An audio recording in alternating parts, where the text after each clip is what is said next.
Let's see where we came from and where we are now.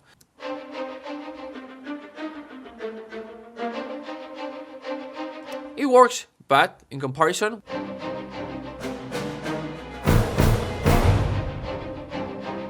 way better. Now we're gonna talk about orchestrating hits and crescendos. It's very simple. Orchestrating accents means using orchestration to enhance those musical gestures, those accents, those crescendos, because what happens is that we become lazy. It's not about me being lazy. Because we are composing, and composition is kind of like a representation of an abstract sonic idea that we've got in our head that already sounds good. And then when we translate it here, we enhance it with what we hear. Then it doesn't sound the way we hear it in our head, but we settle for it. We're like, well, I guess this is how it actually sounds with samples. No, just use orchestration. That's the way it's done, right? If you've got something that is not very obvious and it's not very symmetric, that's quite syncopated, those hits that may feel weird, that's why I chose this style, because it has all these sudden and unexpected accents. Changes, abrupt changes. Those changes, if they are subtle, the listener is gonna be like confused and thinking, is this a musical mistake? This feels weird. If you are purposeful about those syncopated accents, then it's gonna be obvious that that's exactly what you're trying to say musically. Let's practice. It's very simple. Orchestrating accents. It doesn't matter if you're recording with an orchestra or with samples, because this style goes so fast that you can trust a good performance, either because the orchestra has its limitation or because the samples have their limitations, or just when things move fast, it's harder to understand as a listener what's going on musically. So we want to enhance and be clear of what is our musical intention. So use orchestration to ensure the desired outcome. We're gonna come up with a complex musical idea. How do I take my ideas from here to here, right? There are two levels of complexity. There's the actual complexity of being able to sing that idea. When you hear it in your head, it's already there. When you start singing it, you have to take it from here to right here, and you have to interpret that idea somehow. The easiest is singing it, or if it's a rhythm, you can sing that rhythm. And the next level of complexity is actually recording it here, because you've got the technical limitations and the how good you are at keyboard. I always say, first sing it in your head, then sing it out loud, and then record it. So, come up with a complex musical idea. Then we're gonna record that entire idea with one instrument or section, and then we're gonna identify those primary accents, right? I'm gonna try and record something. It's gonna be a 7/8. It's gonna have the typical accents, the 3/2/2, and at some point I'm gonna have some abrupt accents, syncopated accents, and it's going to be rhythmical, but it's also going to be melodic. It's gonna be a musical phrase. All right, so the phrase that I'm thinking is gonna be something like.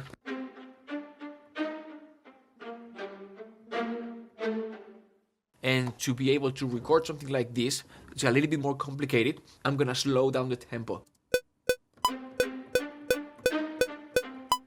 Alright, so I've got the first part. I'm gonna open it up here so I can compose bit by bit. It's a little bit more complex phrase. We've got the accents here, here, here so far. Right, now I'm gonna accent the 2. By the way, in Cubase, have this active. And whatever I record here is gonna get recorded in the same MIDI region.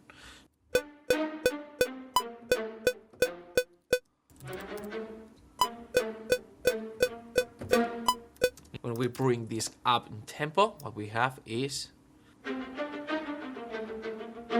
It works, but for the listener that's gonna hear this for the first time, it's gonna feel weird. Now, this is just the beginning. We can make this flow, we can make this work so much better. And we're gonna do this with orchestration. If you got something like.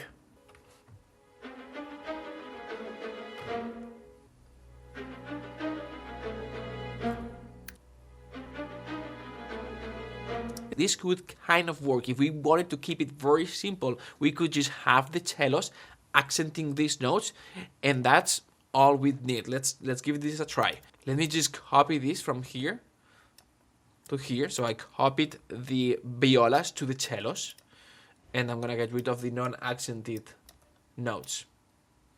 Let's see what happens. Cellos a little bit in the high register. Let's see. Now if we bring them down an octave, I think it's gonna be more noticeable. All right, all of a sudden it makes way more sense. It's not like we are coming from here, then we've got this passage and then the music continues, so it's weird. But you start seeing the effect. This is the part where it's more abrupt, more syncopated, unexpected. So I'm gonna enhance this part with a little bit of percussion.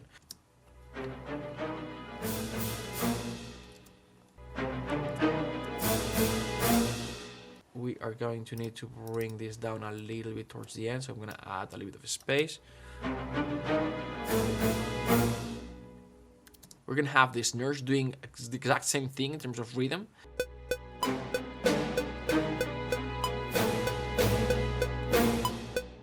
We're gonna have a final hit on the next bar to kind of like conclude the phrase. Real quick, let's emulate how the music would continue in the next bar, in bar 4. It feels a little bit like this second bar being a 6/8 and the last hit actually being a downbeat of the next bar. So we're gonna write a little bit of music for bar 4 and 5.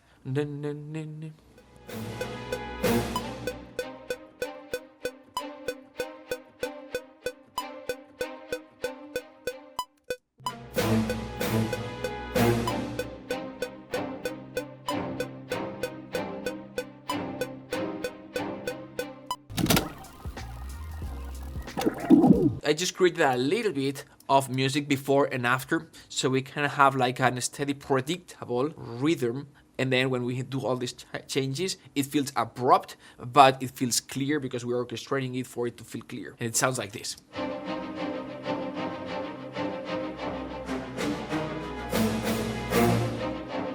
It works. I'm gonna make it a little bit bigger, but it already works because we added that cello and the piatti and the snares. I'm gonna add this type of hit. Here, here, and here. Right, cool. I recommend bringing down the tempo, or you just can hit the notes and then fix the mistakes. Yes, look at this. When we orchestrate accents and crescendos, it's not just louder because there are more instruments, it's also timbrical accents. Even just with the snares here, 2 different types of snares, plus 2 different types of here the snare what's doing is the pa pa pa, and here what's doing is the pra pra pra. A little bit of low brass. Maybe we can add a little bit of timpani.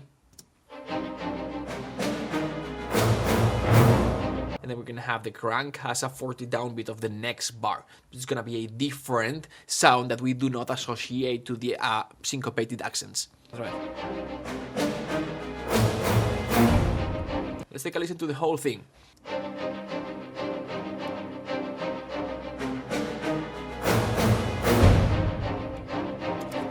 And at this point, we've listened to it so many times that it already makes sense. We became familiar with those accents. But if we come back in 2 hours and it still sounds natural, we did a good job. So that's it. It's a simple concept, but you have to apply it always because we tend to become lazy, or sometimes we forget about these things. So I'm gonna do it. It makes all the difference. And this is just orchestral, but it could be seamless as well.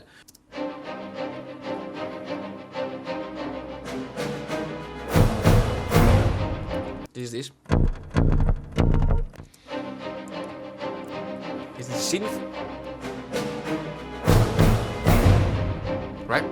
It feels similar to the Gran Casa hit after this, but it's slightly different, a little bit more aggression, but it works great. It connects well with the Gran Casa hit in the next bar. So that's it. Basically, just understand that we are not doing this just so, we've got these accents or hits and we wanna orchestrate them to make them sound louder.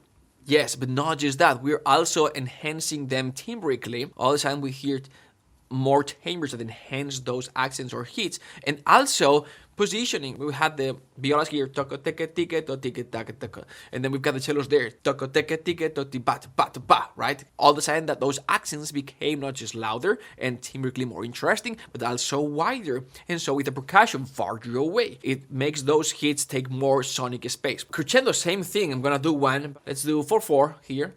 And it's gonna bring on the tempo at 105. No. Boom. Big horns here. Let's do G.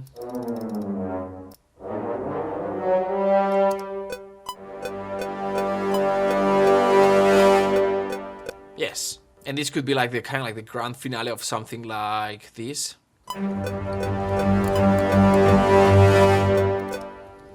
With the high strings, with something like this. All right, now let's orchestrate this. This would be the basics. We would have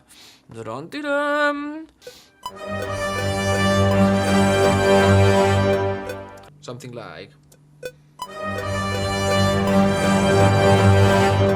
that was with timpani swell. Percussion, percussion, percussion. Always go back to percussion. You're gonna have cymbal swell here.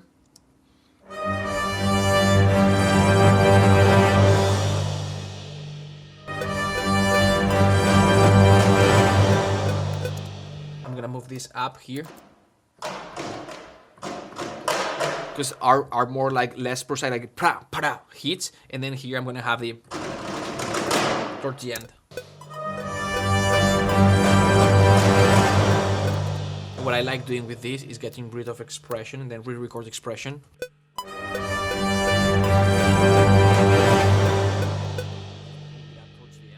Hence with a little bit of low.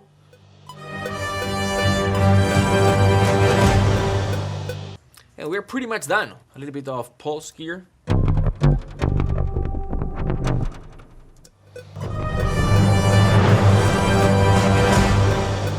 Towards the end, and I brought up expression, like volume. Maybe we could have an initial hit here.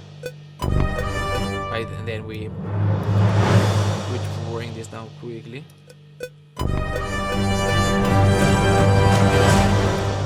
Way different, right? Maybe we can add a little bit of a sub bomb at the beginning that kind of like enhance that initial synth pulse, and then a final sub bomb hit towards the end for that final downbeat with the bass epic toms. 1, 2, 3, 4.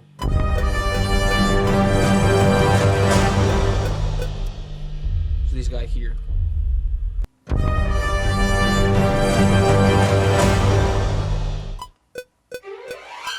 Yes, alright. And in context, subtle, but it's there. I'm gonna bring it up in volume a little bit. And we can have winds as well. There you go. A little bit too much here, so I'm gonna bring it down. I'm gonna play this back one more time.